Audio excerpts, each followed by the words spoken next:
Brisbane Roar will attempt to make it back-to-back titles against Perth Glory on Sunday in the grand final of David Zulich, former Sydney FC striker and SBS commentator. Zurilla, can they do it? It's going to be very difficult. We know that from last year how well Brisbane played. This year they haven't been as consistent, but certainly in recent weeks they've started to show the form that we saw last year, particularly through that long unbeaten run.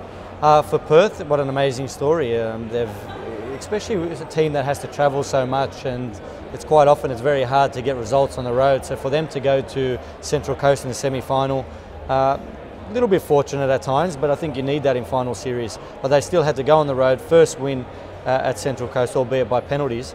But going to Brisbane, I think the one advantage they've got is that Brisbane have to play in the Asian Champions League midweek.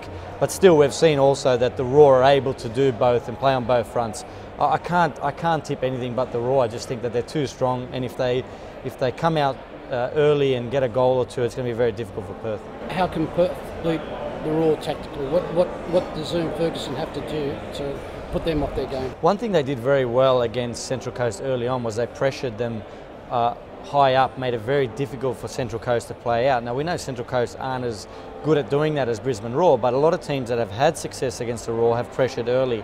That's the one tactic I would go against, and seeing them do that against the Mariners, I think that's probably the way to go. But can they sustain it for long periods?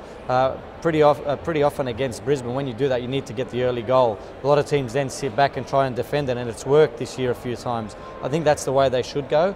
But if it doesn't work out and Brisbane get that early goal, then they're going to have to come at the Roar, and then it opens things up again. So it's quite intriguing, but I think the first half an hour, first 45 are going to be telling. How important is Shane Smeltson to Perth? You just saw in the last few weeks when he scored 4 goals and he scored a hat-trick. It's just quite amazing when he's on fire. It just, even if you're not having a good game, you get a ball into the box and he's able to finish it off. It changes the complexion of the game. He missed the chance against the Mariners, but they've got him in good form at the right time, so he can change a game in 1 minute. Maybe that's going to be the telling thing. Billy Mehmet's done his job as well, but really Smelts is that game breaker, that player that can win a game on his own, and Perth are going to need someone like him in the final. Final scoreline? 2-1 to Brisbane, but I'm very bad at picking scores. Thanks, David Zulich. Thanks, mate.